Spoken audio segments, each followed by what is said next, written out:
6 o'clock. Oh, yeah. Yeah. Do we need to sign up to speak, or how do we do that?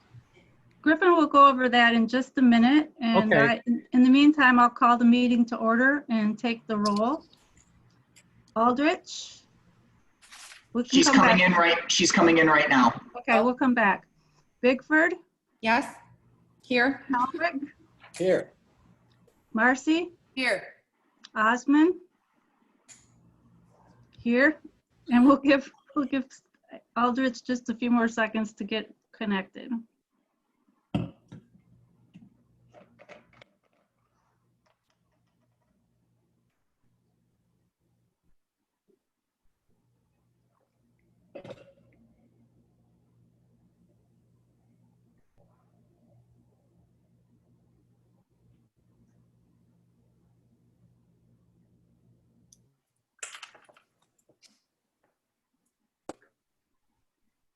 She is.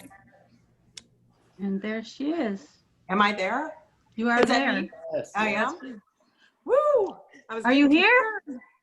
I can't see me. Let me see. How do I get everybody up? Well, you kind of scroll. Do you see a little like arrow where you can scroll up and down? When Griffin has his screen sharing, you won't see everyone at once. I just lost everything. Oh my God. Am I there? Yep, you're there. Because I'm not here on here. We're hearing you. We're here. Roll call is complete and everybody is here and accounted for. Oh, there you are. You're back. Okay, I can't see anybody, but Oh. if you can see We're me, here. Supervisor Osman, may I make a quick comment, please? On Yes, the roll please. call? I just want to say how thrilled I am and welcome Stacy Aldrich, Trustee Aldrich, back to our meeting this month. And we extend our deepest sympathies and support for you during your recent loss, but it's great to have you with us tonight. thank you. And you've been so supportive. I appreciate every one of you. So getting me through this last 2 years has started right when we were elected, and I stuck with it and glad I did. So I appreciate all your help, but I'm here 100% now. So We're glad you stuck with it too, Stacy. Very glad. Welcome back, Stacy. Thank you. Okay, so let's move on to the Zoom instructions by Mr. Graham, and he will tell you how to be heard at public comment. So thank you very much. As you all know by now, we're becoming pros at this. I think this is our 5th township board meeting we've hosted via Zoom. And as normal, I'm just going to take a minute to go through a few instructions to hopefully make this meeting move as smoothly as possible. A few friendly reminders: please say your name before speaking. Please mute yourself when you're not speaking. For those participating on a telephone, *6 tends to be the code to mute and unmute. Please don't click any unknown links that may be shared in the commenting feature. The township does not plan to share any materials that way, so please be cautious of any links shared. This meeting is being recorded and will be posted on YouTube like all our other meetings have been the following day. Please be respectful of those speaking and try not to interrupt. And if anyone is disruptive to the point of preventing the township board from conducting their business, I will give you one warning before being removed from the meeting. This hasn't been an issue at any of our meetings in the past, and I hope to continue it that way. And then lastly, please just be patient as much as possible as we continue to learn through this system. For those here interested in speaking in public comment, we are going to have a few presentations prior to the first round of public comment. As normal, there will be public comment at the beginning of the meeting and at the end of the meeting, where individuals can speak to the board for 3 minutes about any item they're interested in speaking on. But with that, if there's any questions from the board, I'm happy to do the best I can. Otherwise, Madam Supervisor, floor is yours. All right, we have a couple of presentations. The first presentation is from the Tri-Community Recycling Committee. And is there a representative here who would like to start us out? Sure. Hi, this is Garnet Lewis. I'm on representing as chair of the Tri-Community Recycling Ad Hoc Committee. Also joining us, you have Kathy North from the Village of Douglas, City of the Village of Douglas. And then you have your municipality representatives. You have Daniel DeFranco, and Patrick Stewart are on as well. Kathy and I are just gluttons for punishment. We just show up for every meeting, you know, so whether it's our own municipality or someone else's. Really quickly, we wanted to bring you up to date on just what we've done so far as a committee, and then kind of tell you our next step, which is a pretty major one, and bring you up to speed on that. I shared with Griffin the proposal for the survey. I'll try to bring it up right now. That's fine. But before we get to that, just so you all know, just as a general reminder, each municipality selected and finalized its members March 31st. And since that time, we have had 5 meetings, including today, this afternoon's meeting. The first one was pretty, basic, just selecting chairperson, vice chairperson, and secretary, recording secretary. I'm a glutton again. They chose me to be the chairperson. Demetria Tarian from Douglas is the vice chair, and Kathy North agreed to be the recording secretary. And while Monica Nagel was with us, she stepped into that role, but since then I need Kathy's help, so she's assuming that role. We have also had several really, really good, informative presentations by a variety of people in the surrounding area. We took our charge pretty seriously, which is basically to identify and address critical recycling issues, to provide better education and processes to enhance and maximize recycling activities in the most cost-effective manner to the public. And by trying to doing so, we were first trying to educate ourselves and seeing what was out there. So we had several really good presentations. Ken Freestone, who's the director and co-founder of greenmichigan.org and the residential energy advisor for the City Holland, spent some good time with us, and it was really, really constructive to be brought up to speed on what the City of Holland was doing and what we could possibly do to collaborate with them. We reviewed the City of Saugatuck and the Village of Douglas for public services contracts. And then we had a really good session, question and answer session with Carrie Rattinger and Carrie's replacement, Jack Brown, with Republic Services. Carrie, I think, has since retired. I think he retired at either the end of June or end of July, and Jack Brown is taking his place.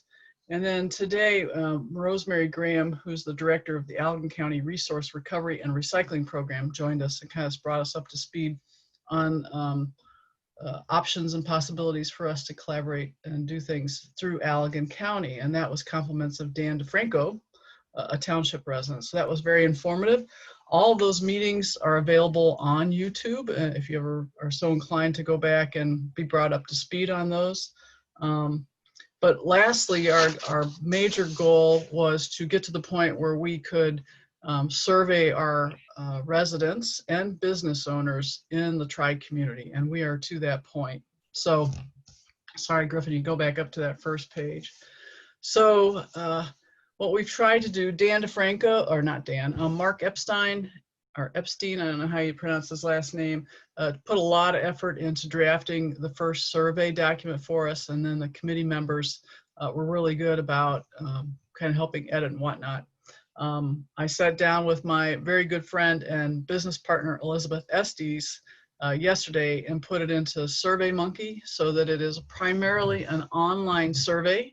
But I'll come back to that in a second. So our plans are that we would like to, as I mentioned, administer it online through SurveyMonkey, preferably 1 per household, certainly 1 per computer. The document will be able to recognize an IP address, and if someone's already completed the survey, they won't be able to do it again. We plan to have 2 different surveys, 1 for residents and 1 for business owners.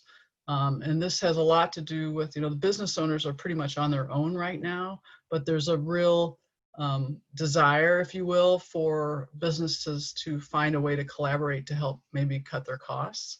A lot of our businesses recycle a great deal of cardboard, and I've certainly learned this with the Isabel stuff. I'm filling up my recycling bin with cardboard all the time. So we plan to do 2 different versions with pretty similar questions, but just a little different. So the resident survey, our hopes are, and this is where I would like your feedback if you wouldn't mind. First, to use each municipality's email listserv as a means to get that out and available to folks, because I know that I think all of us communicate in that way through just a kind of an update newsletter or whatever. The second would be via a web page or a Facebook page. And thirdly, through social media. And then I've put here other, and you can help me out here in a second when we get to that. Business owners, we would primarily use the SADABA and or CVB listservs. Again, social media, and then I have other here. Going down to number 4, I do recognize that we have some folks that won't be comfortable doing it online and would prefer to complete a hard copy. My thoughts are, if they feel that strongly about that, they would be encouraged to contact their municipality, who would either send them a copy or print out a copy for them to come by and pick up. And you all can fill me in on what makes sense for you. Number 5, our time frame. I'm a very firm believer in keeping things short and sweet and to the point. Cindy knows this with the previous survey that we did together in the city. So basically our intent is to start the process of the 8th of September and basically finish it a month later by the 9th of October with a draft report of our findings. It's our intent to hit the business owners first to create a little bit of buzz, and then make it available to residents the next day. Number 6, this one I know you'll love. The cost for your municipality is basically nothing. Elizabeth is doing this for free, and she and I together will do the data analysis and put it in a report format for you. So it's a pretty sweet deal. The only thing that you'll have to pay for is a hard copy version of the survey if someone insists on having it. And you can tell me whether that works for you or not. Lastly, we hope to publicize it in the following ways. I'm going to reach out to Scott Sullivan with the Commercial Record and see if he'll do an article for us. We'll put together a press release and send it out to the relevant sources. I'll talk to my friend Mike and get on the morning grind, maybe have several of the committee members experience Mike on the morning grind, which is always fun. And then lastly, see if we can get some flyers up around the community. So with that, in a nutshell, tell me what you want. Tell me what you think. Yeah, clapping. I see clapping. It looks like you've made good progress and got some firm goals out there and are ready to proceed. Thank you. I know Daniel and Patrick are on if they want to chime in. Fellas? I guess a few things. Firstly, Garnett's been a fantastic chair. So we've been having a lot of fun with the meetings, and we're seeing a lot of potential for the committee. We've also been fortunate to have a lot of residents sign on to the meetings and give us their input, which is invaluable, which is really part of the inspiration for the survey itself, just kind of getting a sense of the services people have, what their expectations are for recycling, and kind of what they're looking for. And a kind of side project of Patrick and Mark and I's has been just kind of seeing some of the differences between the cities and the township, where the cities do have a single hauler contract, meaning that, or part of that entails that all residents in the cities have access to recycling services. Republic did confirm to us that they have suspended their yellow bag recycling services. So if you do depend on the yellow bags, you do not have recycling services. In order to get recycling services, you do need to sign up for their cart system, which I believe is $16 or $16.50 per quarter. So Mark, Patrick, and I have been considering options for the township in order to get everybody recycling services. One of those options that we're considering, which we're not quite ready to present to the board, but just so it's on the horizon, I know that the township used to be a part of this program, but one of the possibilities is rejoining the Allegan County Resource Recovery and Recycling Program.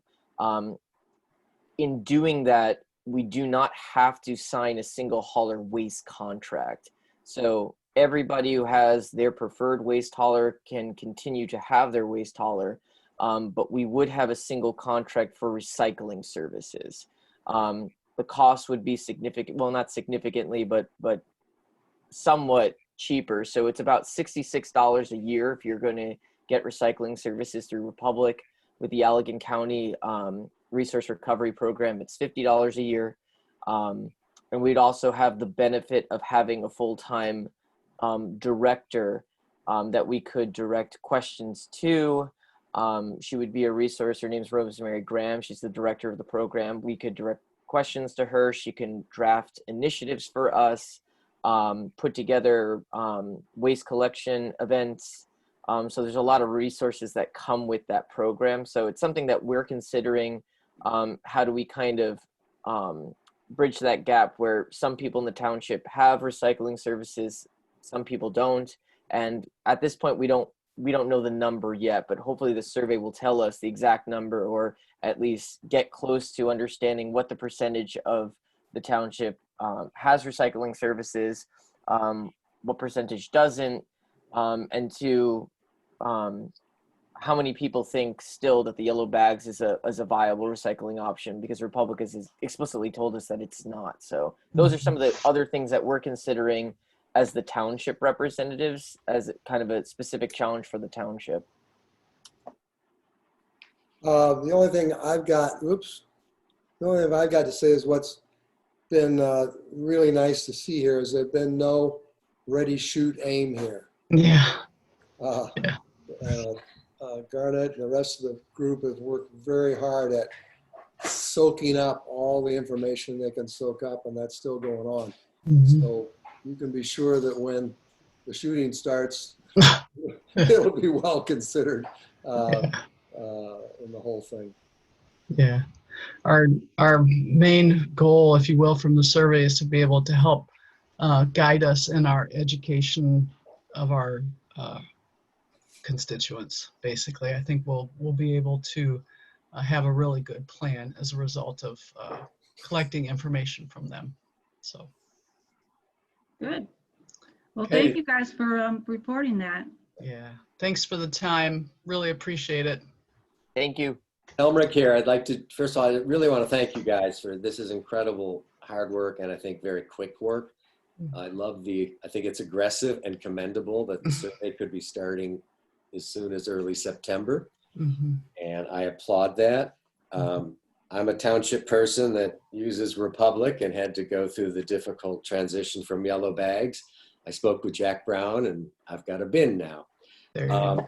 I do want to bring up, I forget the year, but I think it was about 4 years ago when the township left the Allegan County program. That was a referendum of residents who voted to stop it. Mm. Now, do we know to go back to opt back into that program? Does that have to go? Is that a vote of residents, or do we not know? We do know. So there are two options. One, the board can vote on it themselves. And in that option, it would cost residents $25 per person that would be added to their property tax. In that case, though, I believe that residents can choose to opt out of the service. Right. And there may be more upfront costs for the township. The second option would be to put it on the ballot, and that could not happen until 2022. In that case, it would cost residents $50 per household that would be added to their property taxes. You could not opt out of that. And I believe Rosemary told us that if the $50 is more than enough money to cover the recycling needs of residents, whatever remainder is left over is refunded to the township. If that falls short of covering all of the recycling costs, then the township would be required to pay that difference. at this point, I'm unsure of, how often there's a credit or how often the township has to pay some sort of a difference.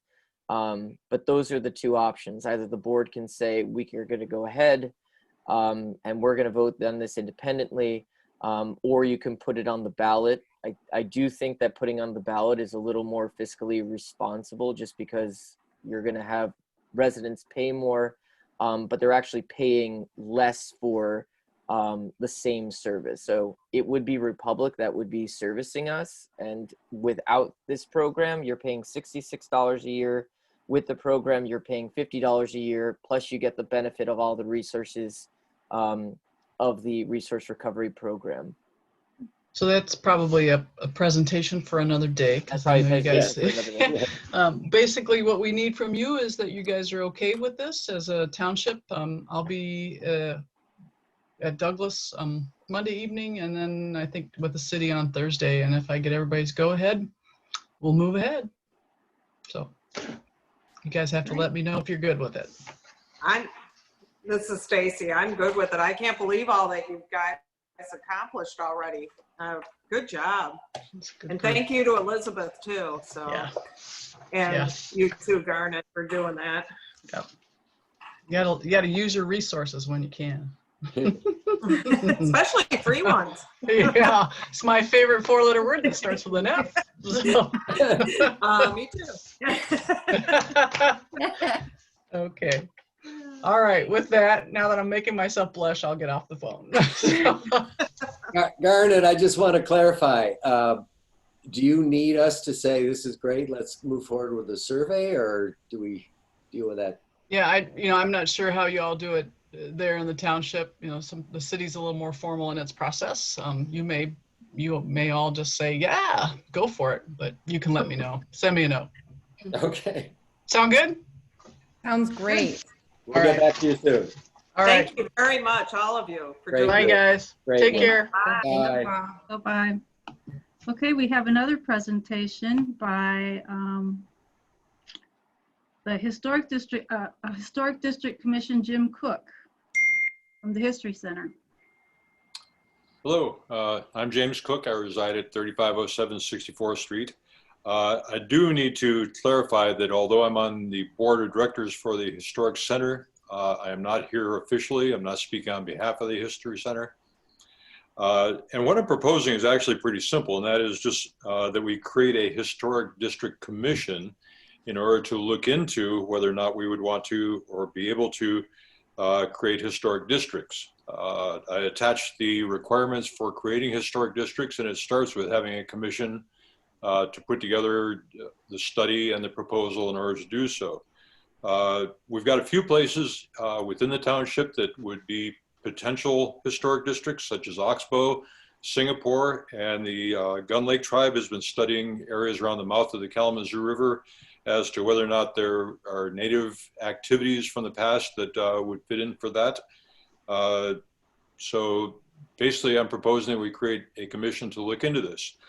We do have Lakota Poshedley from the Gun Lake tribe is online, I believe, and she has been pulled together a lot of things and would be able to tell us a little bit more about what kind of chances there are for something that would be fit in with a tribal cultural landscape. So Lakota, if you want to throw in what you got. Bonjour, everyone. Sorry, I can't get my video camera to work. But Bonjour, Lakota Pichadlin, Dajnakas, Manowida Kwatna Nishnabe no Swan, Bodway Wan Mikoin, Dow, Shishibaniak, Ninabin Dagwis, Kalamazoo and Ochbia, or Indida, but Cleveland, Ohio, and Diane, and Matchbanashuish, Bodwadmi, Nimikchwi. So hello, everyone.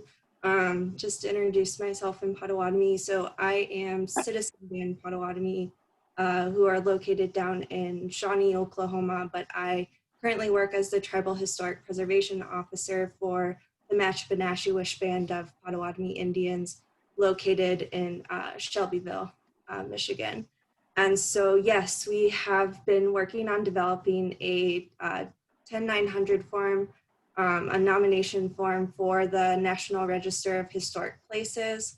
And so initially we had conducted a traditional cultural property survey, kind of following the guidelines set forth in the National Register Bulletin 38, to identify and establish whether or not this riverscape, particularly the portion from the mouth or the outlet of the river into Lake Michigan to about the Allegan Dam, if it would be considered a traditional cultural riverscape, which also gets like referred to as a landscape or traditional cultural property.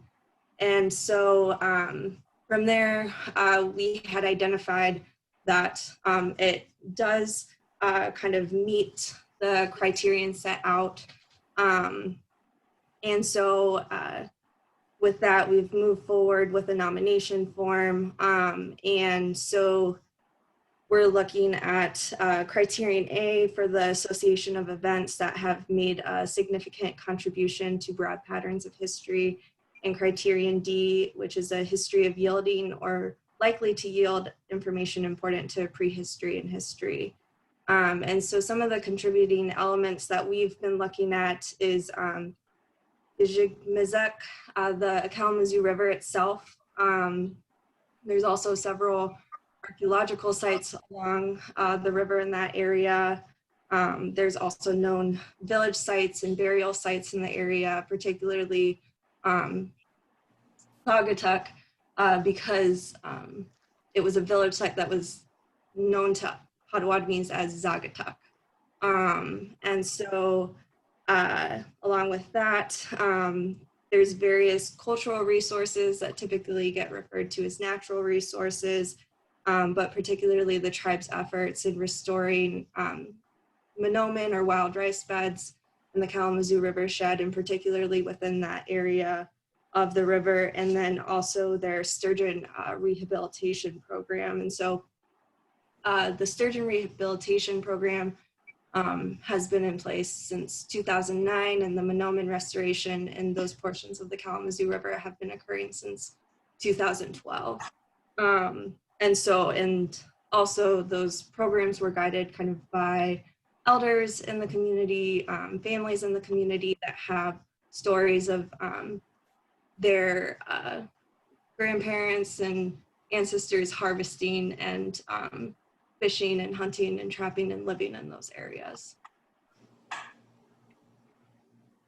So I guess, Jim, is there anything else that you would like me to address in terms of kind of the process, or, you know, I know on our end, we will be seeking kind of letters of support to submit to the SHPO when putting forward this nomination form to the State Review Board, because also it will be the SHPO and the State Review Board process that we will be following, since the nomination is property that is off tribal lands. I think at this point, what we're doing is establishing that there are potential places within the township that would qualify as historic districts, and we could nominate. But again, the process involves having a commission to put together the study and the proposal ahead of time. So that's where we're at with the township right now, is wanting to put together such a commission. So that's what we're coming to the board for then, is to get an okay, put together a commission and start working toward studying what we have that would qualify. Okay, great, thank you. Hi, Helmrich. I have a question, I guess for either of you. I'm just curious, because typically I think when I and maybe others hear of historic districts, I think of, well, you know, Saugatuck City has a historic district. You know, they're usually built around places with historic homes and more, you know, not urban centers, but, you know, central districts. Do you have any examples, or are there many examples of where historic districts are strictly more rural, like these would be? Yes, so that's why kind of there's that additional guidance through the National Register Bulletin. Right. because TCPs kind of embody a different type of historical place. And so there are a lot of examples further out west, and specifically like focused on river corridors. So I believe it's the Nez Perce tribe in Idaho has been working on a nomination form for the Laksa River. Additionally, there have been Alaska Native communities that have nominated river corridors. Basically, if you Google Tom F. King, he's one of the folks that kind of helped create a lot of the evaluation processes and has worked with a lot of these tribes in nominating the TCPs, or also sometimes TCPs aren't nominated through kind of an official process. It will be submitted to the keeper just to determine eligibility, just due to concerns of confidentiality as well. And can you remind us what TCP stands for? Traditional cultural property. Thank you. And that name she mentioned is, it's a Dr. Thomas F. King. He has a number of papers. He's got a very good website that has a lot of information on historic districts and especially tribal cultural areas. Thank you. Thank you very much. Are there any more questions for our guest speakers?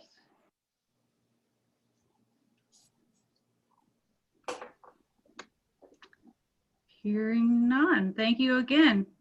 We look forward to seeing what we come up with in the end. Thank you. Appreciate the time. Thanks. So we'll move on to approval of the agenda. Is there a motion? This is Bigford. I'll move to approve the agenda and to ratify the procedures for public participation and meeting conduct as described in the notice of public meeting via video conference. This is Aldrich. I'll second that. Okay, we have a motion and a second for approving the agenda. I'll go ahead and call the roll. Bigford? Yes. Aldrich? Yes. Helmrich? Yes. Marcy? Yes. Osmond? Yes. Motion carries. And we can move on to public comments. As our manager described, we ask that you keep your comments to 3 minutes. 5 minutes if you're speaking for a group. So I'd like to open up to public comments. Do we have anyone in the queue? I would like to speak. Lori, you have the floor. Thank you. My name is Lori Gosshorn, and I just wanted to speak to both of the presentations. First, as a resident of the township, I'm very much in favor of bringing central recycling back to the township. I also want to ask you guys to consider broadening the thought process to large-scale composting, something that maybe the township could be able to look at with all the resorts and restaurants that we have in this area. This could be a really good way of handling food waste instead of putting it in garbage. And also, speaking as a parks consultant or commissioner, not so much in the township, but I've been walking out by Mount Baldhead Park, and I've noticed a ton of recyclables in the garbage cans out there. I just haven't looked here in the township. So I think that the parks themselves could really bring in a lot of recyclables instead of sending it to the garbage.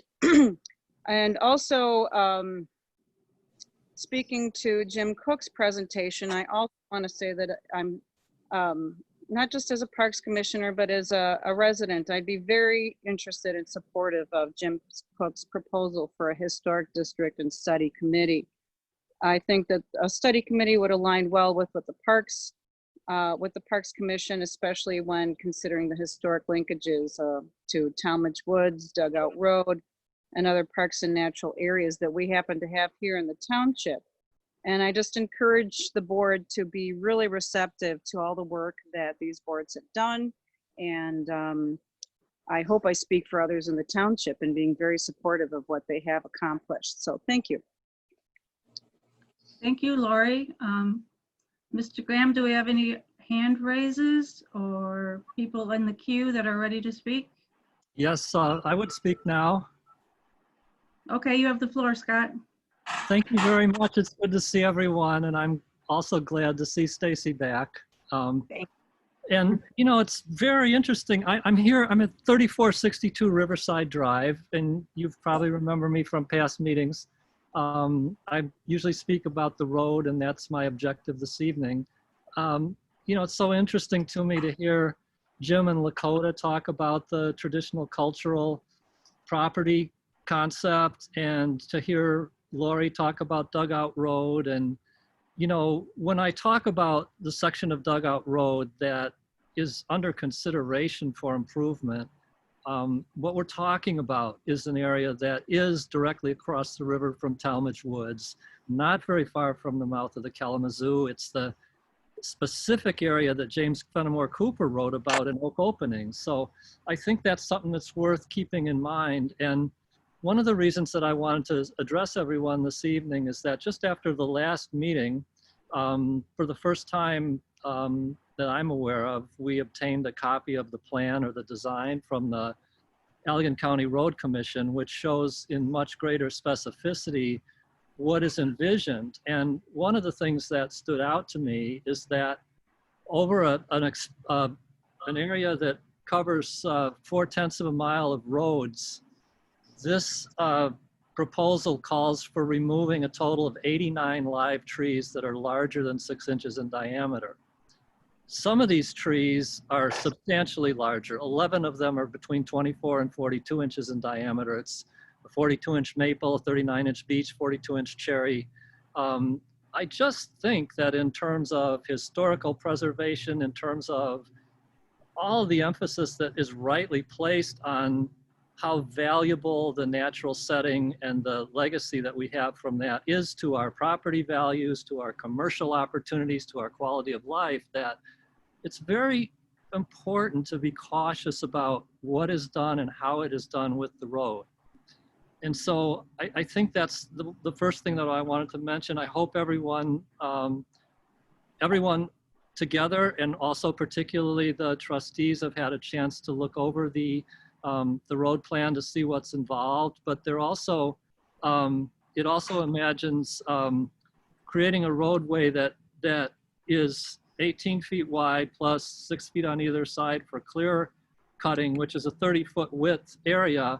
And down at the end that I'm at, which is the southern end, going up about halfway up to Dugout Road, a lot of the existing road is 12 to 14 feet wide. So just imagine taking that and expanding that to being twice or more wider. And I'll segue from that. There's a lot of things to talk about in the plan, but I so far have personally gone and spoken with 9 property owners, including myself. So starting from me at the south end, I've gone 8 more properties north.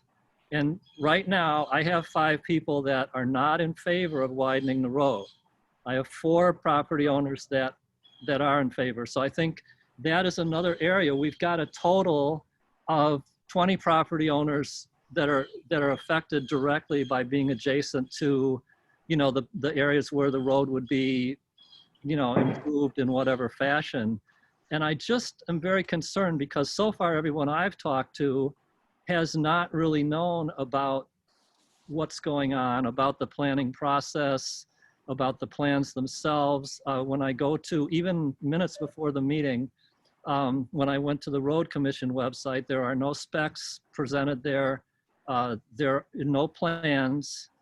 Same with the Saugatuck Township, you know, there are narrative pieces there that are numbers and words, but there's nothing specific. And what I was told at the December meeting when when all of you voted to advance multiple road projects to the county, what I was told was this was just asking them for a plan and that there would be an opportunity for, for public review and comment and further input, particularly from the small number of stakeholders here.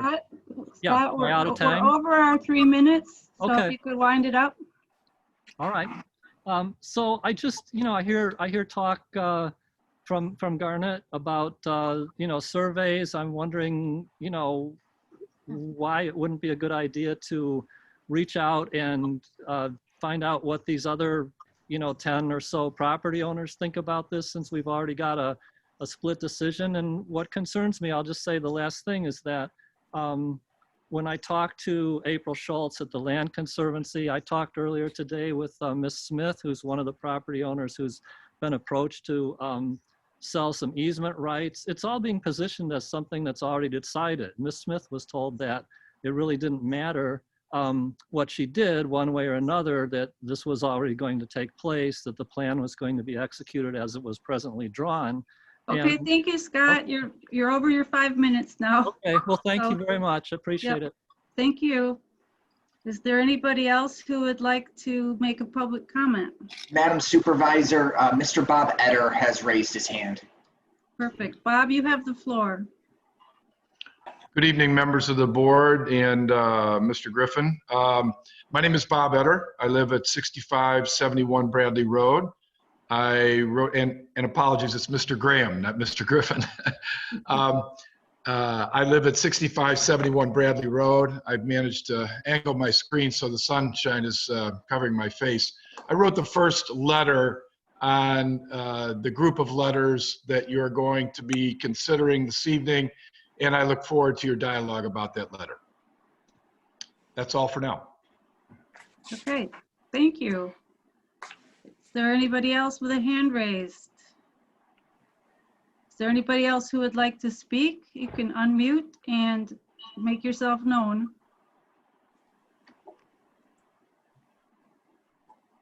I'm not hearing anything. Last call. Okay, the public comment section of this meeting is concluded, and we'll move on to review of invoices. Mr. Graham, would you like to make a brief statement? Sure, I don't have anything specific to note in regard to these invoices. The last minute bills were shared with you all today, and total bills and payroll in the amount shown on the screen are what are being requested for approval. If you all have specific questions about individual items in the bills, I'm happy to do the best I can to address those. Any questions for Mr. Graham? If not, would someone like to make a motion regarding the invoices? This is Marcy. I move to approve all bills and payroll in the amount of $91,174.54 as presented. Thank you. Is there support? I'll support Helmrich. Okay, we have a motion and support. I'll go ahead and call the roll. Marcy? Yes. Helmrich? Yes. Bigford? Yes. Aldrich? Yes. Osmond? Yes. Motion carries. And we could move on to the treasurer's report. Thank you. All right. So, as I always report on a monthly basis, our general fund bank balance is holding steady at $2.7 million. That's flat to the June 30th amount and previous months as well. Our first month fiscal year has both revenue and expenses running under budget, and that's primarily due to timing differences when you start a new year. We'll have a better picture next year. I did want to note we'll probably see an impact lowering some of our permitting revenue due to building inspections, because we are right now temporarily using Michigan Township's services while our building inspector, Mr. Ellingson, is on a leave. As I said, next month we'll have a better picture. Notable payments, I know we just approved them all. The only ones that I thought I should share with my colleagues in specifics in July, we did spend $2,000 for the buoys, and there was $28,000 made towards the master meter project, and those were all covered quite conveniently as we have maintained our balance, as I've said. On the investment side, and we'll talk more about that later, but we right now, as you know, have one CD at Chemical Bank. At the end of the month, it was at $760,000, which was flat to where it was on June 30th, the previous month. Summer tax payments are arriving in the office, and I just wanted to note, because everyone was wondering, you know, with the pandemic influence on things, they're actually running. The return rate is well ahead of last year's pace. At this point, we're 21% higher in the return rate, and we have 20% of all parcels paid at this point, which is still early in the process. I reported last month and the month before that there was legislation pending in Lansing to extend due dates and suspend interest rules for some taxpayers. That original bill was stalled. The governor said she would not sign it.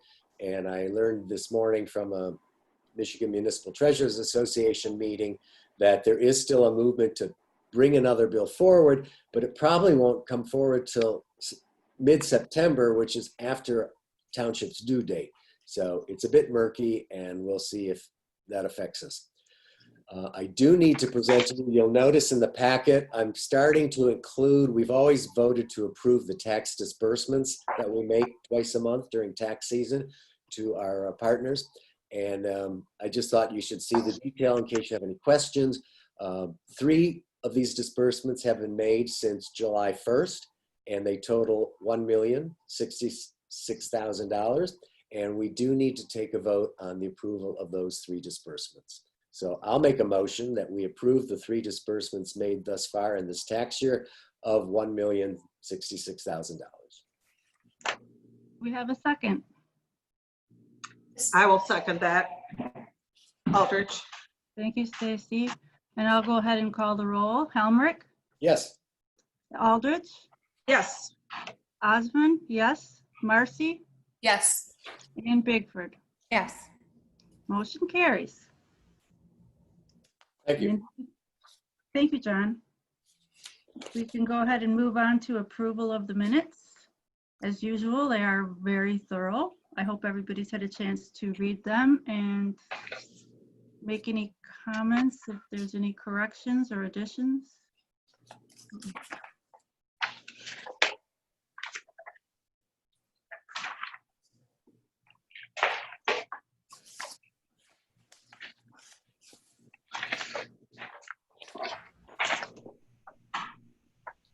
Mr. Helmrich, I'd like to move that we approve the minutes as presented to us from our, I just lost the date, sorry.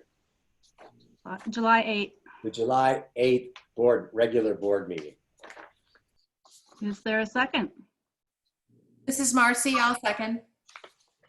Okay, we have a motion by Helmrich, supported by Marcy. I'll go ahead and call the roll. Helmrich? Yes. Marcy? Yes. Aldrich? Yes. Bigford? Yes. Osmond? Yes. Motion carries. Okay, so we have some correspondence that we can, if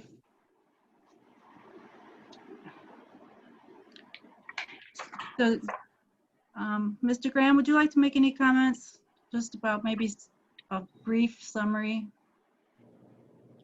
I'm happy to go into any of them in more detail. They're outlined are the 4 correspondents that are included in the packet.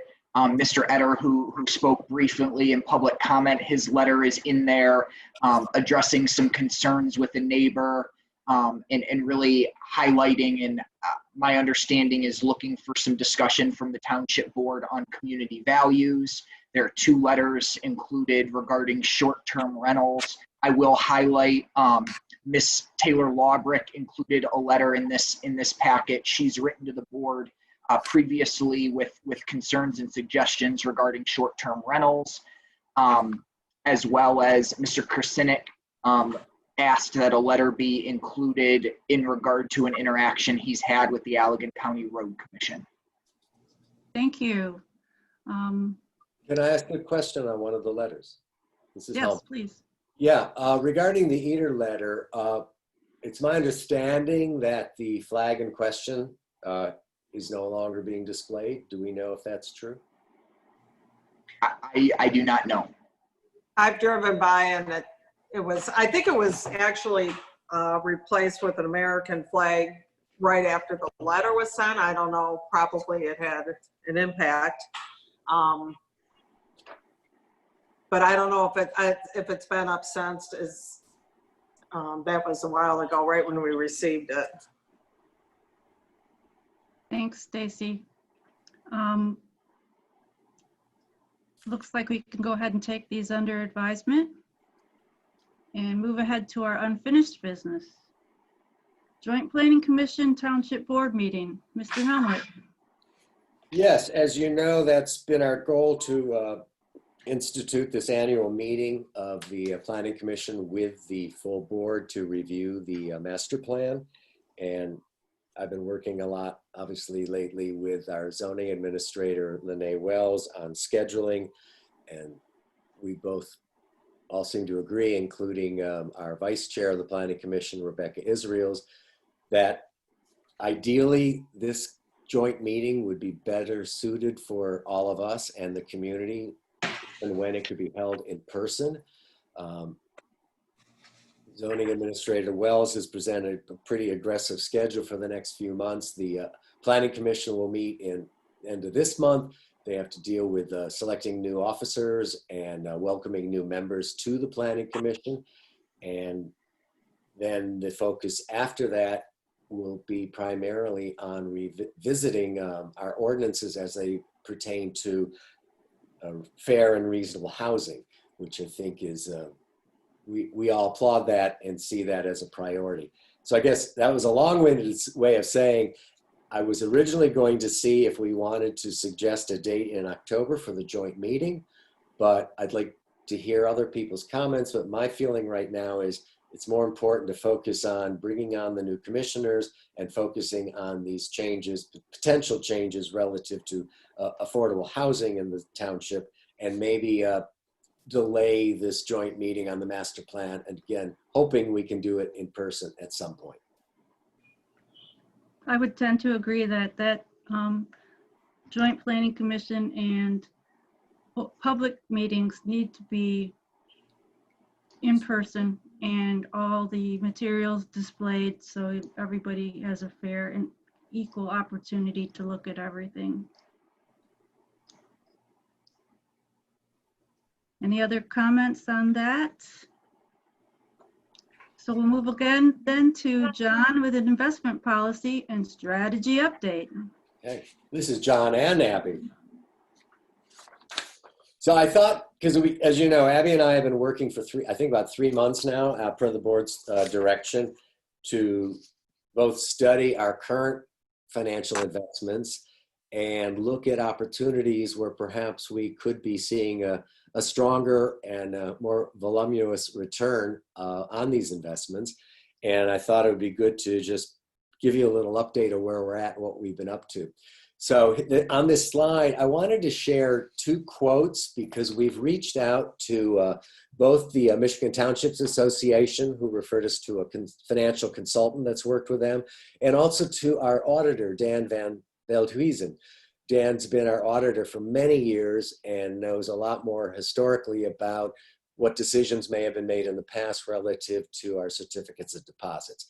So the first quote from the MTA consultant: if the treasurer lacks investment knowledge and skill, they'll stick to investment pools and CDs and avoid options like commercial paper or US Treasury investments. In other words, the most conservative, safe route. Secondly, our auditor, in an email communication with me, said your board made a wise decision to evaluate the township's investments to determine if you want to have additional FDIC coverage and or want to do more investing. You might be surprised to learn that the majority, maybe closer to 90%, this is of other townships, are in a position similar to yours. Most treasurers come into office with minimal knowledge of investments and tend to keep things simple.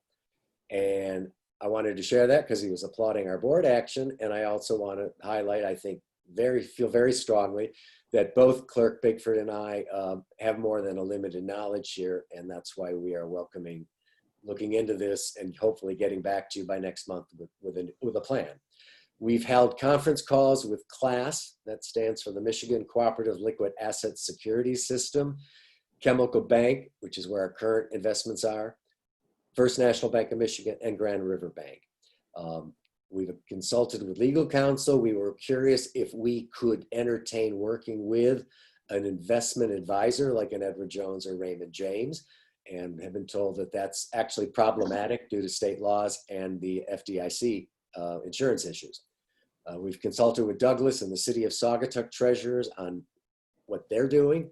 And now what we've been doing the last 2 weeks is determining the actual range of liquid funds available for potential investment that are not restricted to specific budget funds such as roads and cemetery. Spent a lot of time with Griffin on this and also with the auditor we want to be able to say to you, what is the range? Could we be investing $50,000 more than we are, or is it $250,000 more? We want to give you the range before we decide what next steps we could take. And as I said, Abby and I are both committed to presenting an actual recommendation with more detail to you at the time of the September board meeting. Do you want to add anything to this, Clerk Bigford? Am I muted? No. You're good. No, I think this is great. I'm continue to be really excited about this, as I think you are, John. And I think while, some of your quotes highlight keeping things simple and safe, I think we can be simple and safe yet effective. And like I've said before, put this money to work for us. So we will have more to report on in September. Well, thank you, Abby and John. That was a pretty good report, and look forward to seeing what you bring to us in September. Thank you. Cemetery service agreement.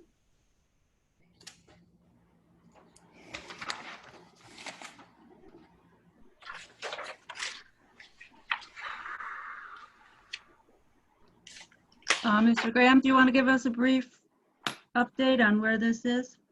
Sure, I'd be happy to. Thank you. Before you all is a one-year agreement that was approved by the Saugatuck City Council. It is somewhat similar to an agreement originally proposed to the city by the township in May of 2019. Attached or included in the packet, you'll see a red line version prepared by staff to highlight the differences between the originally proposed agreement and the agreement adopted by the city of Saugatuck. With that, I know you all are aware of the relationships that the township has historically had with both the city of Saugatuck and the city of Douglas. This has been a goal of staff and the board over the last year to try to get this agreement addressed. But other than that, the materials you have in the packet are for your reference, and the township attorney and staff reviewed the proposed agreement, and if it's acceptable to the board, have found no legal or administrative concerns related to it. So with that, I'm happy to answer any questions. Thank you. Mr. Graham, could you touch on the payment options that are in the agreement? Because it seems to be that there's an option to let the city continue to maintain a portion of the township property. Sure. Yep. Thank you, Madam Supervisor. You bring to light one of the key differences between the agreement initially proposed and the agreement adopted by the city. The city included some language to give the township two options to essentially invoice payment for this agreement. One of them would be to invoice the full amount, the $5,833.86. Another option would be to authorize the city to maintain the upkeep of some property in the township. My understanding is the city feels that they have been maintaining that segment of property. I've spoken to the landscaping firms that the township works with, and my understanding is it's maintained by the township. It's mowed every couple weeks and so on and so forth. So an option would be to allow the city to maintain that property. My suggestion to the board would be to let the township continue to maintain the township's property. I think it's generous of them, I guess, to give us that option, but at this point, I don't feel like that's necessary from an administrative standpoint. But that doesn't take away from the agreement. It gives us both options, and we would just determine the option that fits us best, which more than likely in my professional recommendation would be to invoice them the full amount. Thank you. Does anybody have any questions? I do. This is Marcy. Mm-hmm. Griffin, I'm a little confused because it seems like we worked on this, or this was being worked on before I even came on board.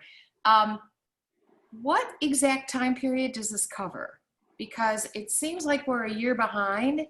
Yep. So are we, is it for 2 years? No. It is for 1 year, and as included in the agreement, it is for the term of April 1, 2020 to March 31, 2021. Okay. So there would have been months where the agreement lapsed, and they, at that time, they were not paying to help maintain the cemetery, and they were not receiving the benefits of the reduced rates per the agreement. Did any of the city people purchase plots at that time during the gap? I know of at least one that purchased a lot at the increased price, and I know several that were interested in purchasing lots, and when they found out about the increased price, they decided to wait and see if an agreement would be reached. Okay. This is Helmrich, and to Marcy's point, and I was going to bring this up anyway, because I just want to put this in some context. In January of 2019, so a month and a half after the board changed and we came into office, and we were at a period where we did not have a township manager, it was discovered that the cemetery agreements with both the city of Douglas and the city of Saugatuck had expired. So I took that on in my role as treasurer, and the contract was updated and renewed with the city of Douglas in a matter of weeks, and submitted again a revised updated contract with new dates to the city of Saugatuck, like I said, in early 2019. So it's now total time from when it lapsed to this new proposal in front of us is 20 months. And then we brought on our manager, Mr. Graham, and he's spent an inordinate amount of time working with the city on this agreement. And I just bring that up because I just think 20 months, it's like, what was going on? What was the problem here? And as he said, I think a couple people have paid the higher rate. And one question I have, if this agreement is dated April 1st, which is retroactively, would that affect the pricing if someone had purchased at the non-participant rate in the cemetery? My understanding is for the term of this agreement, there have been no lots sold to residents in the city. Since April 1st? That's my understanding. Okay, all right. I just thought that's a concern. The other thing too, I just want to share with everyone, the amount of activity and of people purchasing lots in the cemetery has been very high. It's been very much increased in the last 3 months, I think partly due to the pandemic and people's thoughts of their future. And I can attest to the fact that our sexton spends hours and hours every week on this and works diligently. So I want to commend her for that and keeping the cemetery running. So I think I just wanted to put that context out there. And if there are changes that have been made in the contract that any of us feel we should look at, we should. As I said, they took 20 months and we just received this. Those are my thoughts. And can I just want to add, this is Marcy. You know, we've worked, one of the platforms that you all had when you were running for office was the collaborative piece. And so I feel very strongly that we should definitely be collaborative. 20 months was a little long, but even so, I really do think, I agree with, I think Griffin, you said that, I think we should continue to maintain our own property. It just seems right to me. The cemetery, isn't that, there was that? Yeah. Okay. If I can clarify, when I made that statement, I was specifically referring to Exhibit A, which is a segment of property that outside of the cemeteries that was referenced in this agreement. Okay. Is that Griffin? Is it that's that blue oval area, correct? Correct. Right. And again, over by at the end of Holland Street and one of the entrances, or I guess one of the viewed as one of the entrances to the city. It's the property that's in the township where we agreed to let them put up the mask sign. Correct. Right. And again, I don't understand why that would even be brought up in a cemetery discussion. I agree with you on that. All I can say is I think that the city had concerns that they were expending city funds to maintain it without permission from the township. And my understanding is that's accurate, that they had not received permission from the township to maintain segments of our property. So if they want to decide to not expend that money, they should. That's township property in the township that the township should be responsible for maintaining. We pay contractors to maintain landscaping, parks, the township hall. My understanding is our contractor had been maintaining that segment.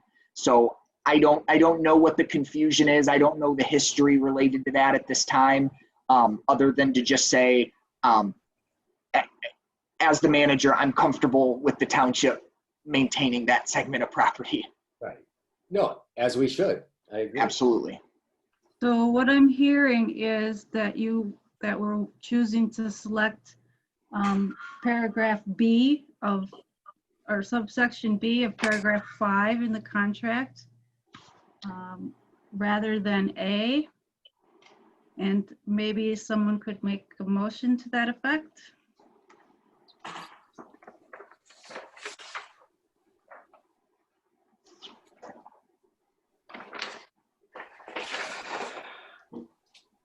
This is Marcy. I'll give it a go. So you basically want to strike A, correct? Okay. I'll move to authorize the township supervisor and the township clerk to sign the cemetery services agreement between the city of Saugatuck and Saugatuck Township to include item B and to strike item A. Paragraph 5. As approved by the Saugatuck City Council on July 27th, 2020. Abby, are you happy with that motion? The item A and B in the paragraph, if we could say what section that's under, or page number, just to. It's, well, you can't really. Page number 38 of our packet. Okay. And I think it's paragraph 5 entitled compensation. Yes. Subsections A and B. Okay. I will add that. Okay. Is there support? I will support that, Stacy Aldrich. We have a motion and support. I will go ahead and call the roll. We have Marcy? discussion? Oh, Can we have discussion? discussion? Any discussion? Sorry. I just wanted to, first of all, agree with and support Treasurer Helmrich's primary statements about the cemetery services agreement. I don't need to restate that. And then secondly, I just wanted to speak on the attachment, the Saugatuck City Council workshop discussion item report from July 23, 2020. And while I understand that the city of Saugatuck is built out, and I fully support the idea of entering into a cemetery service agreement with them to support them with their needs. However, it is my stance that the cemeteries are the resource and property of the township, and that the township should maintain sole authority over them. I think it's what's best for the township, and I don't personally, just one voice on the board, support the idea of a cemetery authority. Thank you. Is This there more is Marcy. discussion? I just want to go on record as agreeing with Abby Bigford, that we should be solely responsible for that. Thank you. Is there any other discussion? Yeah, it's Helmut? Helmut. Just for the record, I'll add my voice to that. I mean, this is a classic case of if it's not broken, what is there to fix? And the thought of an increased bureaucracy and yet another, district-wide commission and expense, similar like the way the libraries run and the fire departments run, which are run beautifully, I don't think that applies in this case at all. Thank you. Any further discussion? Okay, we have motion support. Marcy, Yes. Aldrich, Yes. Bigford, Yes. Helmut, Yes. Osmond, yes, motion carries. We can move on then to the donation policy. Mr. Graham? Yes, thank you. Before you all, you have a draft donation policy. The Township Park Commission and staff have been working hard to prepare this over the last several months to outline the decision-making processes related to donations and gifts offered to the township. As outlined in the memo, the Parks Commission has the authority to acquire property and accept gifts. But this policy was written in a way that encompasses some of the authorities of the Parks Commission as well as the Township Board. So staff requests and recommends that it be considered by both bodies for adoption. The Saugatuck Township Parks Commission did unanimously adopt the policy at their regular meeting on August 5th. And I have put it before you. I am happy to answer any questions or otherwise. It's been reviewed by staff, legal counsel, and is recommended for adoption. Thank you, Mr. Graham. Does anybody have any questions about the policy or any concerns that they'd like to bring up? I think it's, I'm sorry. I think you did a really great job on this. Really kind of covers everything, and I think it's perfect myself, so. Thank you. Helmut? Yeah, I just wanted to comment because I was at the last Parks meeting, and first I want to commend the hard work that Parks Commissioner Gosshorn has done on donations and help working with Mr. Graham on this. They brought up an interesting point. As donations come in and we now have a budget line to earmark them, their issue was, would that money then be available to them? Basically an increase in perhaps their operating budget, would it just flow through so they could apply that money to actual parks items and improvements, which is what the donors would want. We actually had a resident come in today and make $100 donation to the parks. It was a memorial. Kit Lane's husband, Art Lane, who passed away recently, that was his request. You may have seen that in his obituary, which is wonderful. So I just want to bring that up. But we did talk about, I mean, that is probably something we can handle at the board level on a quarterly basis. Mr. Graham could offer a budget amendment so that money actually that came in for the dog park or the park's plans would be given back for that use. And I think that's workable and probably not, too untenable a process to go through. I just wanted to share that. We don't have to act on that tonight. Any other questions or concerns that we would like to cover at this time? If not, I'll accept a motion. This is Aldrich. I move to approve the adoption of the proposed donation policy as presented and direct staff to add it to the financial policy handbook. Thank you. Is there support? This is Bigford. I'll support. Any discussion? Hearing none, I'll call the roll. Aldrich, Yes. Bigford, Yes. Helmrich, Yes. Marcy, Yes. Osmond, yes. Motion carries. Thank you. Our next item is the sewer master meter project budget amendment. This is just about the budget amendment, not about the meter project. So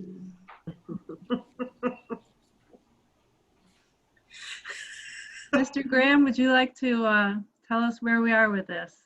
Sure, and Madam Supervisor, I think that's a fair assessment. You can see included in the packet is the resolution to approve participation in and the cost sharing for the master meter project.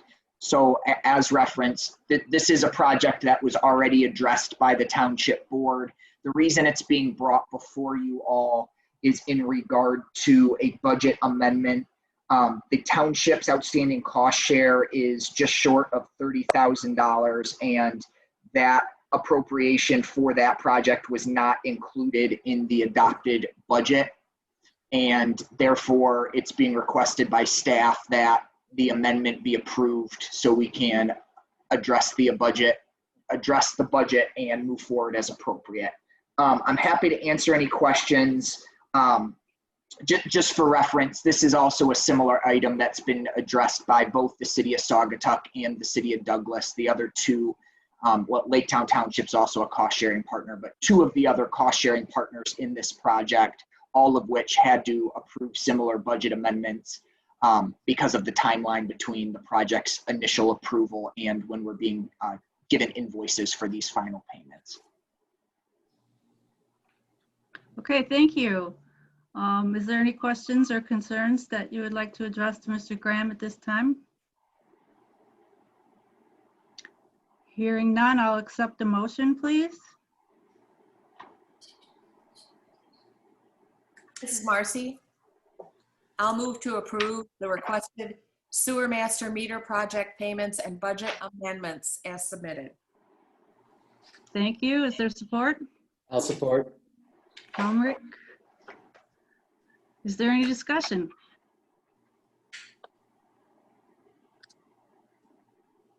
Hearing none, I'll go ahead and call the roll. Marcy?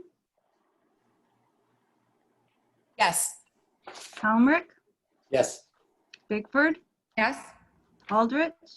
Yes. Osmond? Yes. Motion carries. And wow, we're moving right along.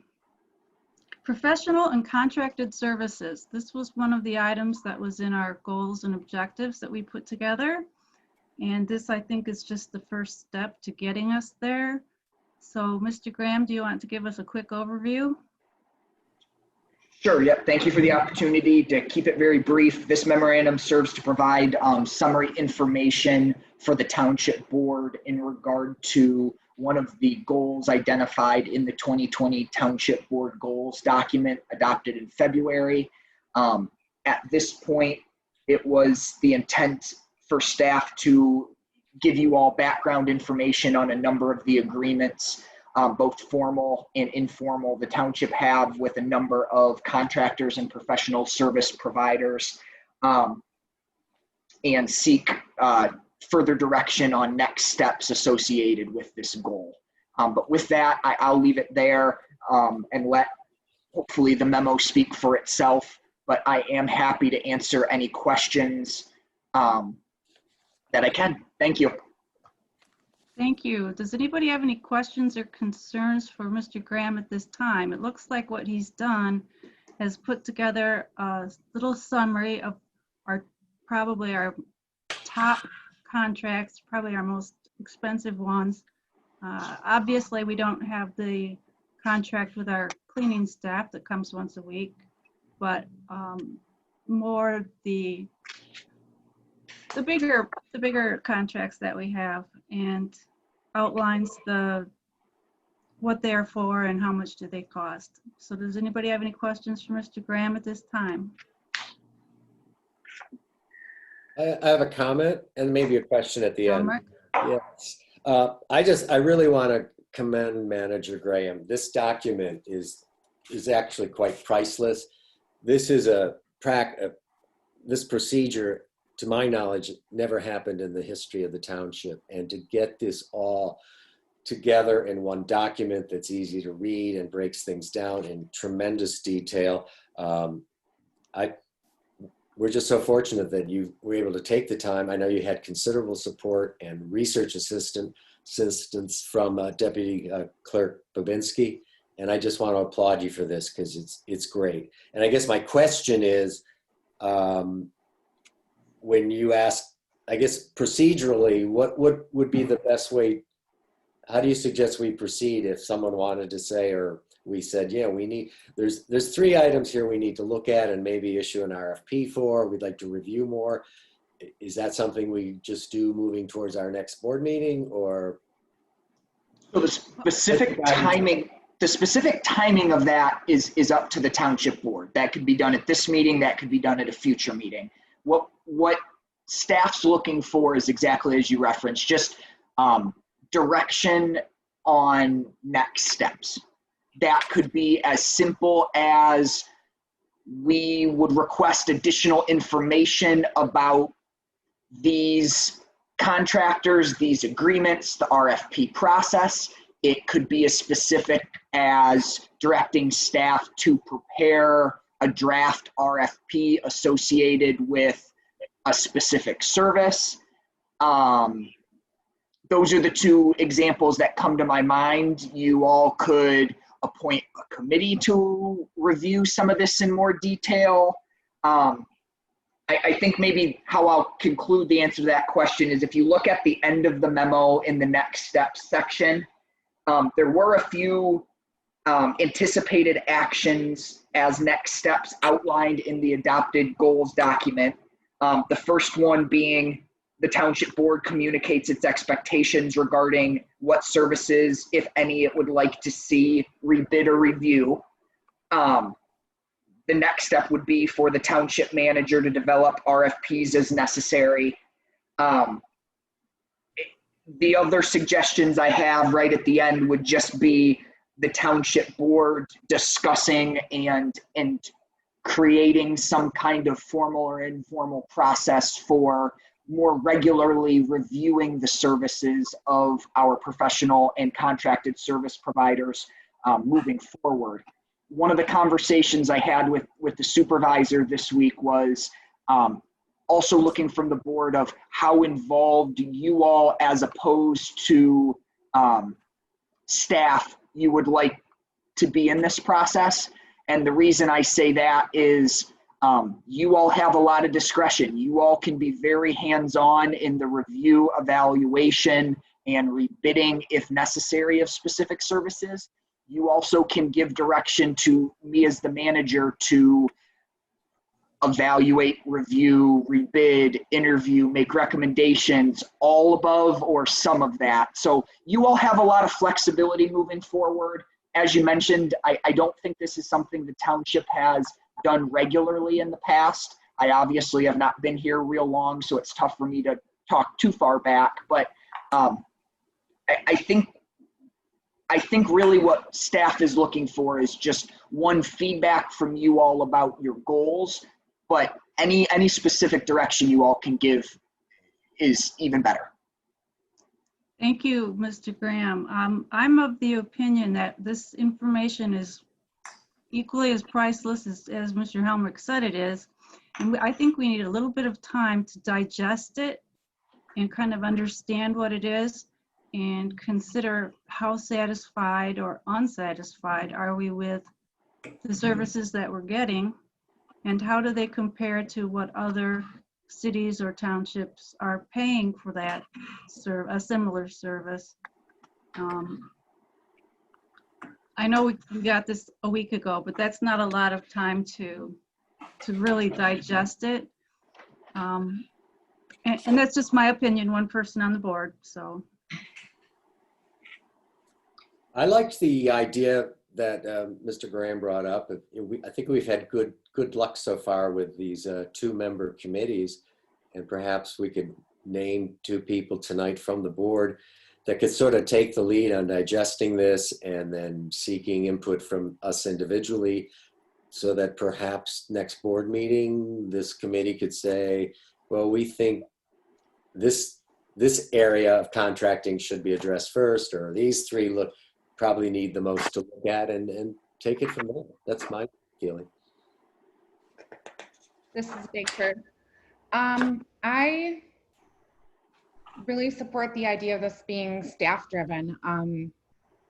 I do agree with Helmrich that we have had some really good success with committees, but I think that Manager Graham is the most familiar with these services and these contracts, and I would feel really comfortable with him coming up with a schedule or a process to review these and to rebid them, and then for us to approve that.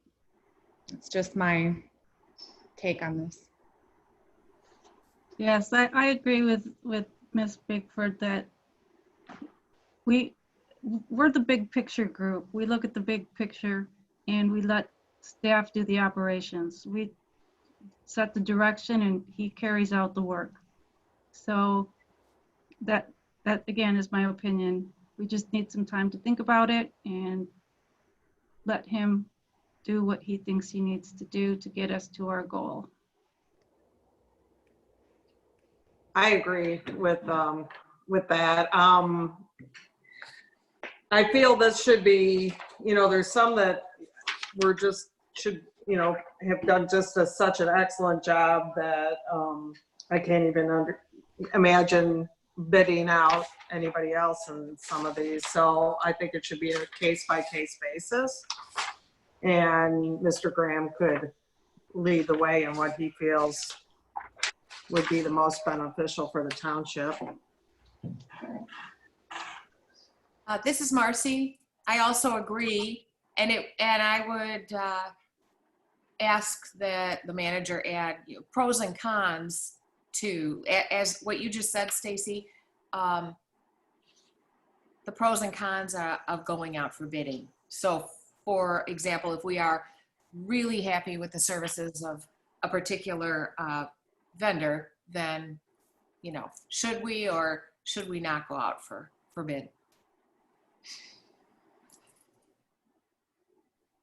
What I'd like to add to that, if that's the step we take, I would urge the manager to have individual conversations with each of us, because I think some of these professional services have more of a history and a context that there's no way we would expect him to have that information and knowledge.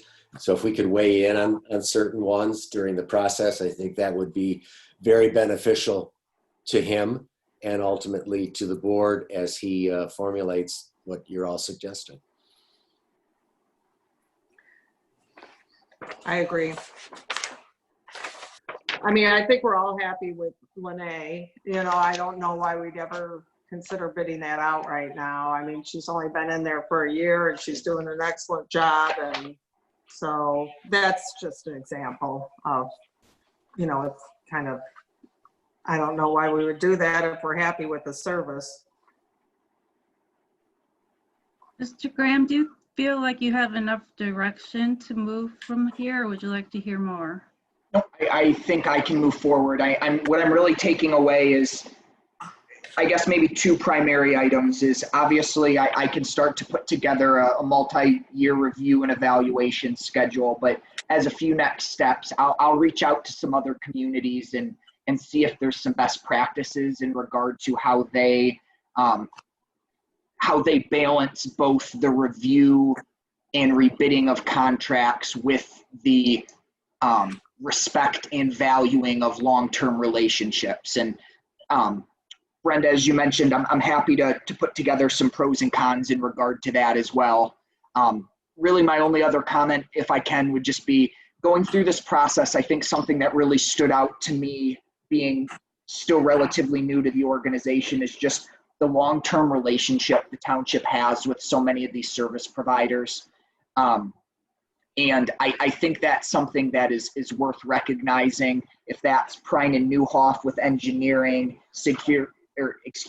Siegfried Crandall with auditing services. I mean, there are organizations that have been assisting the township for 20 plus years. And I think they're a large part of our operations. As a relatively small staffed organization, we rely heavily on both professional service and other contractors. So I look forward to continuing to work on this. Thank you.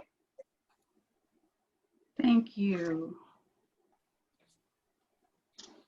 Township Hall overview. Mr. Graham, turning to you once again.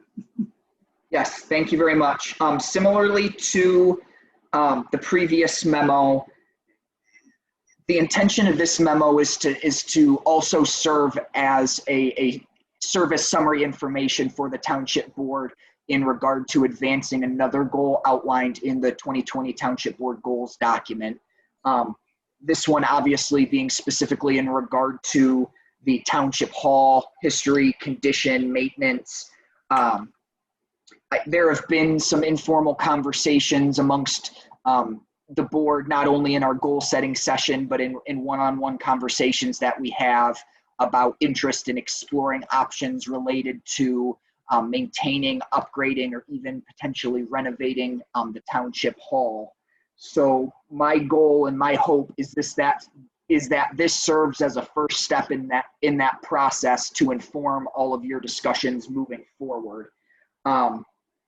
So with that, again, I will hope that the memo speaks primarily for itself, but I'm happy to do the best I can to answer any questions.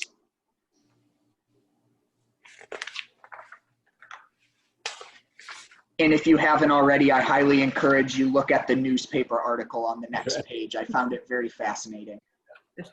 Yes, thank you for including that. That was priceless. Yes. And again, I want to commend you bringing this information all together because it's critical information and it's going to help us considerably making decisions in the future. I want to endorse one of your next step items. I would love to take a tour of some of these other facilities that are maybe similar in size, population, and in our area. That'd be great. If I can comment on that briefly, I will say I'm almost disappointed because that is one of the goals I was looking forward to advance this year. And with the ongoing public health crisis, I need to confess that it's probably not an ideal time to be requesting permission to tour other facilities. But I agree, Treasurer Helmrich. I look forward to viewing some. There are a number and great variety of facilities that townships operate in, and I think it will be very eye-opening for our organization to see some of the options available. Agreed. Thank you. This is Bigford. I just wanted to also support the idea of tours when it can happen, and just to go on record saying that I do support the long-term, large-scale approach in regards to facility upgrades.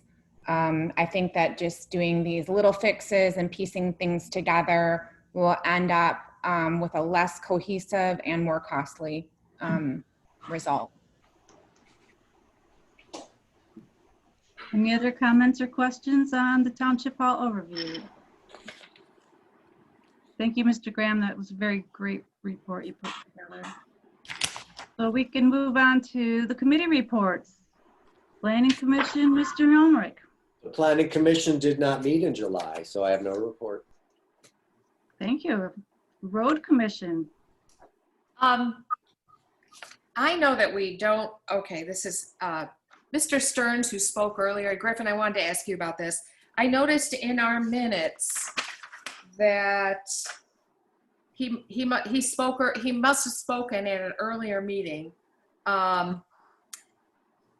Did Mr. Stearns and Mr. Dorr call you or come in after that particular meeting? I was just wondering if we got any answers, and if we didn't, if you could touch base with Craig to see if we could get some of those issues addressed in terms of the widening and that kind of information. Or did you probably didn't have plans, correct? The minutes say they were going, yeah. Anyway. I think you're putting together two separate questions. So if I can, and if I'm wrong, please interrupt me. So the first part of your question is, yes, I did speak with Mr. Stearns and Mr. Dorr following last month's meeting. Right.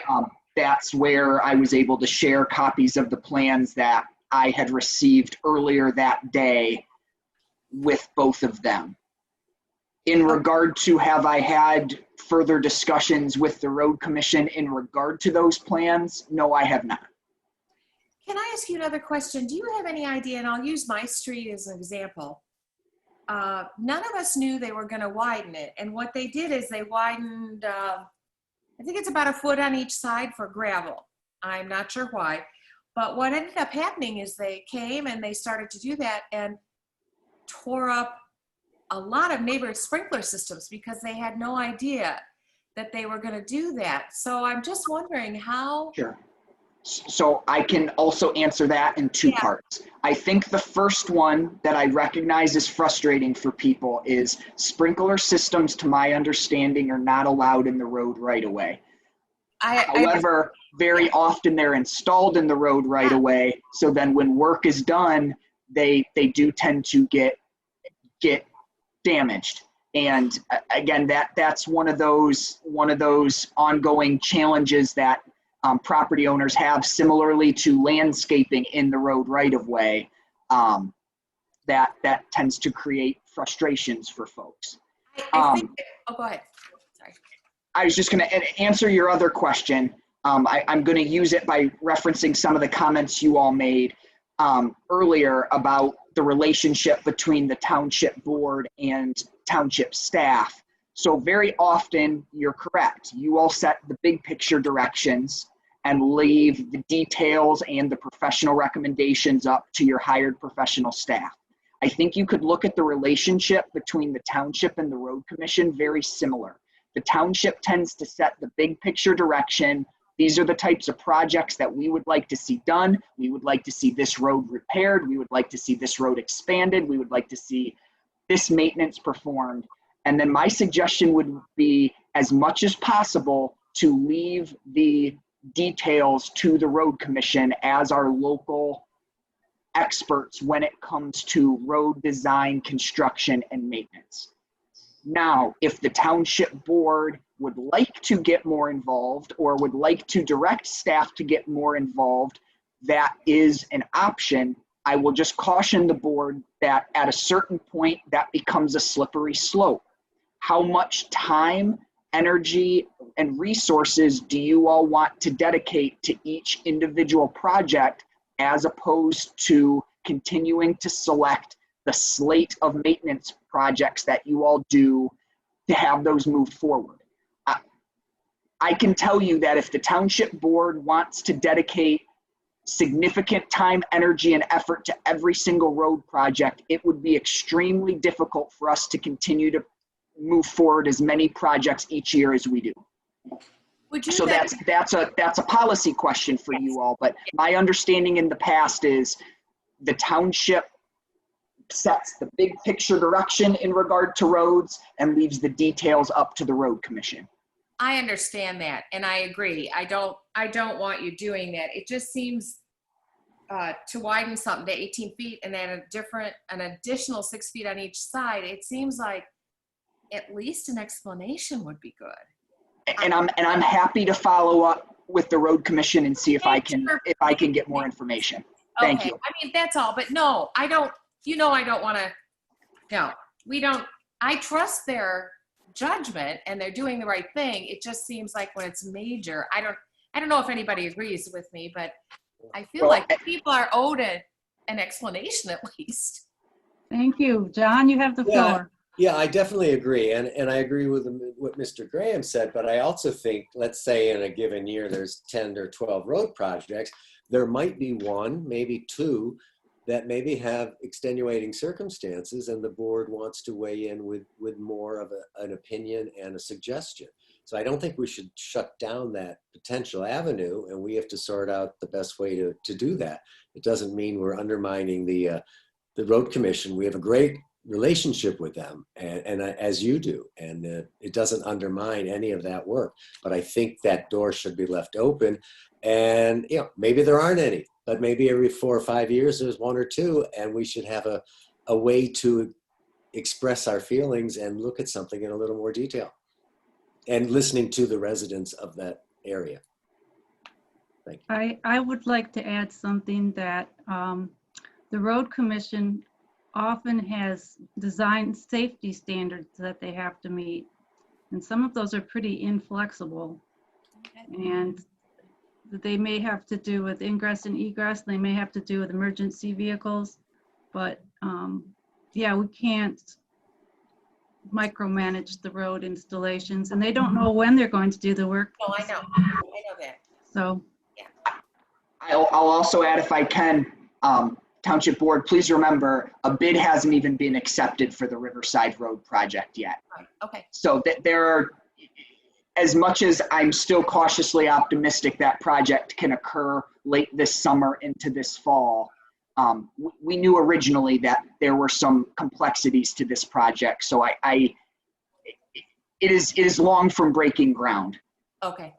So I'm happy to see if I can request some additional information from the road commission. I'll also just add, if I can, I think one of the challenges when it comes to roads too, and why, as professional staff, my recommendation is going to be to defer to your professional staff on items like this, is there's always going to be mixed feelings when it comes to road projects. You're going to get folks on both sides, and that's why you tend to defer to road commission engineers who are going off design specs and standards. Again, I'm sorry if I'm coming off any other way. That's not to minimize comments from residents. I think that's extremely important to this process, but there are a number of considerations when designing and moving forward with the timing and costs of these projects. Yeah, I understand all of that. Thank you, Griffin. I know who staff is and how stretched our staff is. Oh, so I don't, I would never suggest that. But, and you're right, we've had meetings where we've had groups of people come and they're half and half on this particular area. So I understand. So. Okay, thank you. How about the fire board? Any reports, Stacy, or? Well, I didn't attend last month's meeting, but I did watch the video, and I do have stats for the month. July was an odd month with 76 calls total, down from the last 2 years, probably because there's less people in town. Thursday and Saturday are the busiest days of the week. EMS count for 55% of the volume. Motor vehicle incidents are in the normal range. Special events have dropped off completely during COVID. The township has seen an increase of 38% compared to Douglas, including Grace of Douglas and Saugatuck City at 28%. And response time is about the same as previous years, 5 minutes and 4 seconds. Thank you. Parks Commission? Any reports? Or Mr. Graham, do you want to give a summary? Sure. I received a report from Parks Commission Chair Jim Searing. I'm happy to highlight that. I also will acknowledge we have Lori Goshorn present on the meeting, who's an active member of the Parks Commission. I don't know if she'd prefer to give an overview. Go ahead. I sent you something, so. Absolutely. Thank you. So Mr. Searing prepared a report. It reads, we approved the park donation policy and sent it to the board for a vote. Jim and Lori plan to meet with John to review some ideas for trees to be planted on the south side of the township hall. We would like to plant several trees this fall and several more in the spring. Parks checklist. We are working on a checklist of items for the commissioners to use when checking the conditions of our parks and for other maintenance contractor to ensure our parks are well maintained. This list will be developed over the next few months. River Bluff Park shelter roof repair, we are working on obtaining bids. Swings chain replacement, since the swing chains are still serviceable, we are considering options other than new chains. Trail maintenance, in July we trimmed the brush that was going into some of the trails. Veterans Park, we are looking into some inexpensive upgrades to make the park more user-friendly. Ideas, adding shelter or seating to the shelter, lining the parking area, and adding a picnic table. Blue Star Trail, the deck planking on the bridge across from Veterans Park may need to be replaced within the next year. Since our September meeting is scheduled to be at Veterans Park, we will have an opportunity to inspect the bridge and develop a plan. In the fall, we plan to have the trail sprayed to prevent grass from growing in the cracks. This is part of our annual maintenance for the trail. We are also considering crack sealing parts of the trail this fall or in the spring. We will be getting an estimate for this work. Thank you. Anything, any news from Cal Lake? I've been attending their regular monthly meetings.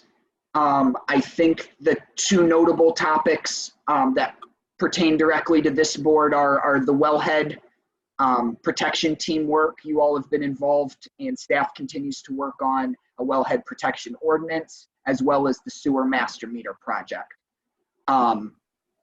I'm happy to discuss in more detail, but I'm pleased to announce I've attended the last two meetings and I plan to attend them more regularly moving forward. Thank you. Emergency services?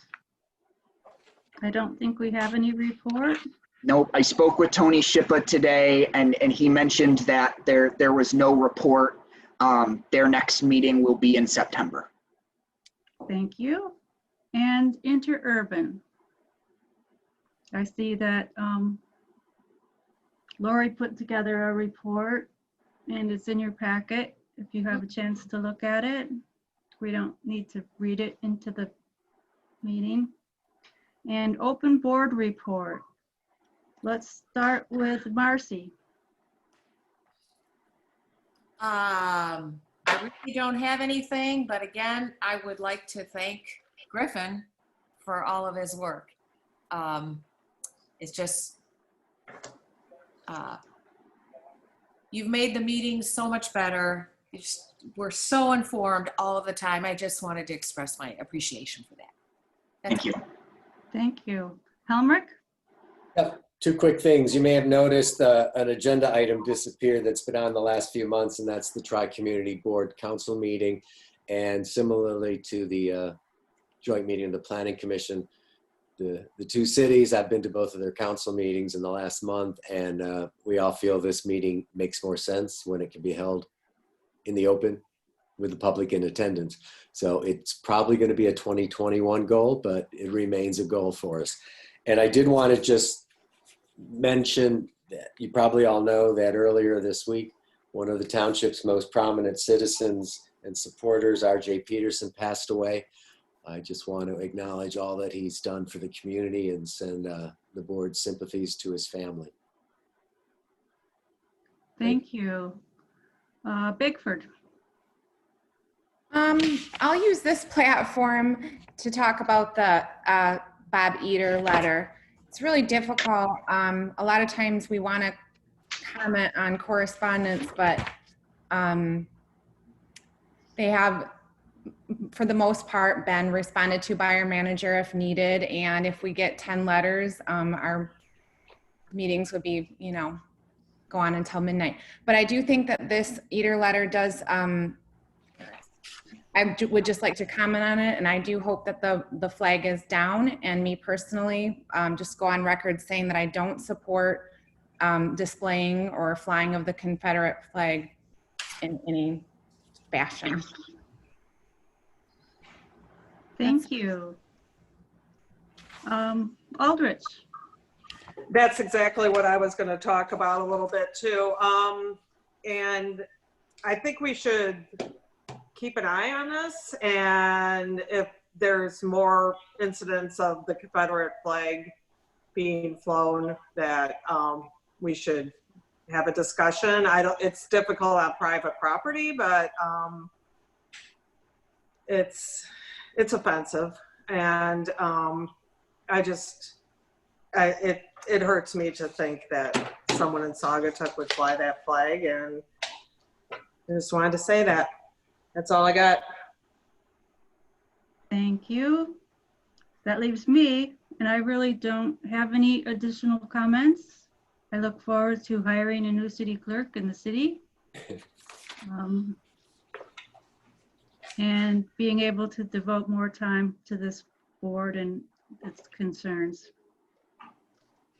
So having said that, we can move on to the manager report. Thank you very much. Again, I appreciate and just want to recognize how smooth these Zoom meetings have been going for us. I know it continues to be difficult, and there's been a lot of excitement around, are we able to return to in-person meetings? So my first manager's report item is just going to be, per the advice of legal counsel, we need to be continuing to meet remotely, at least for the foreseeable future. The public health crisis is ongoing. Reports and situations continue to change daily, so I'll do the best I can to keep you all informed. But I would think for at least the next upcoming months, we're going to continue to be doing township board meetings via Zoom. On a similar note, staff's continuing to evaluate options for fall cleanup day. As you all know, we had to make the very difficult decision to cancel Spring Cleanup Day 2020, which is always a very popular event in the township. To try to prevent the need to cancel Fall Cleanup Day, we have tentatively scheduled the event for September 12th. However, we have also scheduled October 17th as a fallback date in the case that we need to push the event back a month. However, I would just like to note that we will continue to evaluate the situation and ultimately make a call of whether to hold the event or not based on if it is safe to hold for the individuals and the greater community. No wake buoys. As you all know, the buoys have been in the river for the last several months. An agreement was prepared and shared with the prospective volunteers who spoke, I believe at the July meeting or the June meeting. I'm sorry, I'm not remembering. Maybe it was the June meeting. However, we are waiting to reach an agreement. Staff will continue to do the best we can to manage the buoys with contractors and the funding included in the budget in the interim. In regard to code enforcement, as I know several of you have heard, there are two specific code enforcement situations regarding property maintenance that staff has been dedicating significant time to. We are at the point of exploring appropriate legal remedies pertaining to these ongoing situations due to their public health and safety implications. As we've discussed at past board meetings, it's staff's goal, and my understanding is it's this board's goal to always give folks the opportunity to voluntarily comply first. But we are at a point where we do need to explore next steps in regard to two situations for the health and safety of the greater community. Water service survey. As you know, the township continues to advance projects related to the state mandated lead and copper rules. The next step is the township is requesting that residents who receive a letter, specifically requesting them to, that there will be about 95 properties in the township to receive a letter to complete an online survey with regard to the materials used to construct their water service. This will reduce the number of on-site inspections necessary moving forward, not only creating a more convenient and less intrusive process for our residents, but a less expensive process for the township. Following the completion of the survey, next steps will include verification of those water services unable to be verified via the survey. Wellhead protection ordinance. As we've all previously discussed, there's a number of different considerations for the township in regard to this ordinance. Therefore, per the advice of legal counsel, we are going to be rewriting it as a zoning ordinance as opposed to a regulatory ordinance, and we'll plan to bring it before the Planning Commission and the Township Board in upcoming months. Building department updates. The township's building inspector is going to be on a temporary leave of absence. So in the interim, Michigan Township Services, or MTS, will be conducting building inspections and evaluating building permit applications for the township. A temporary service agreement will be prepared and brought before the Township Board in September for consideration. Once we have had time to evaluate the effectiveness of this service, as well as determine a more realistic timeline. And lastly, just to note a few anticipated upcoming business items for September. It is my goal to prepare some cemetery millage planning overview information for you all to begin to inform your discussion about the cemetery millage renewal, or the cemetery millage that expires at the end of the year, the ambulance special assessment district, the cemetery tree project requests that staff has been preparing, and announcing an interurban board term expiration. So with that, I'll conclude my report, and I'm happy to do the best I can to answer any questions. Are there any questions for Mr. Graham? Hearing none, we can move on to public comments. Is there any hand raises or people in the queue that would like to make a public comment? And remember to keep it to 3 minutes. Hello, this is Scott. Yes, Scott, you have the floor. Thank you. I'll keep it really short. I appreciate everybody's thoughts and input. I think the one thing that I have learned is that the issue with the road may relate to the fact that the existing road we have is very old, and it's what the county calls non-conformant. So once they begin to look at working on it, they're, I believe, required to follow geometric design principles. And those principles are what is driving the plan to incorporate the wider areas. I really have the highest regard for the people I've spoken with at the Road Commission, Craig Atwood and Jason Edwards, and they really, I think, have taken pains to try to apply those principles to fit this project in the specific area. I think what's really at issue here is that we now understand that this scope is perhaps greater than what a lot of us imagined. And I think the impetus for this originally was the road surface and trying to come up with a way to have a more durable, maintainable road surface. And the only question I have outstanding, I believe that, well, it's not the only one, but I think that one of the key questions is whether there's some way for them to give us a better surface, because I don't think there's really much opposition to the surface being improved. I think it's the drastic impact that this current way of doing it would have on the surroundings. So I don't know if that's something that's already been explored and foreclosed, but that's one issue. And then I just wanted to close by saying that I'm more than willing to, assist or help or contribute in any way if there's anything that needs to be studied or researched or legwork or whatever. And I just do feel like we're kind of made some progress here on Riverside with being able to speak to more people. And I think with a little bit more time and maybe some, some other help, I could start to find out from some of the other residents here what their thoughts are too. But I'll stop right there. I appreciate everybody's time and all your efforts. Thank you, Scott. Is there any other public comments? Yes, this is John Dorr. Can you hear me? Yep. John, you have the floor. Thank you. I'm over at 3468 Riverside, and would just like to echo some of Scott's comments, in particular that I don't think most people are against, trying to smooth out the road and doing the, when what's proposed there to smooth it out.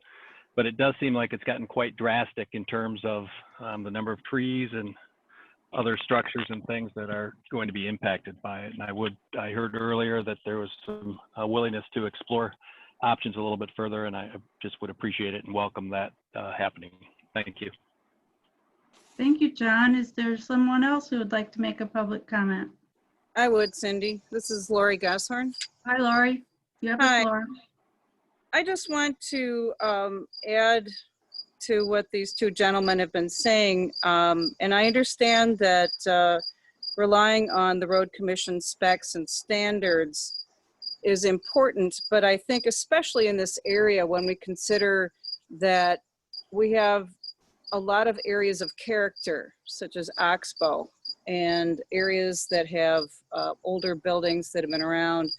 And though this is not necessarily a historic area, I think that the specs and standards really need to blend with the context and feel of the different neighborhoods. And when you're considering removing trees, that is drastically going to change the context and feel of that particular neighborhood, which is not a new one.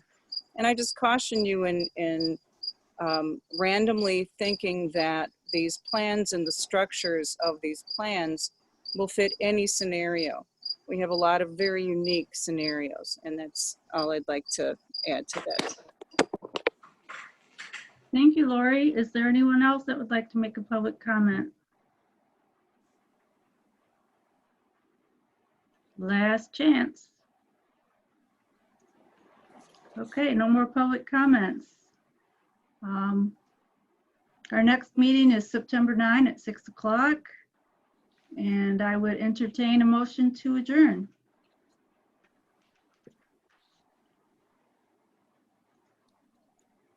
You're on mute, Brenda. Oh, sorry. I would like to move that we adjourn. Okay, is there support? I'll support. Aldrich. Any discussion? I'll call the roll. Marcy? Yes. Aldrich? Yes. Bigford? Yes. Helmrich? Yes. Osmond? Yes. Meeting is adjourned. Thank you, everybody. Well done. Thank you.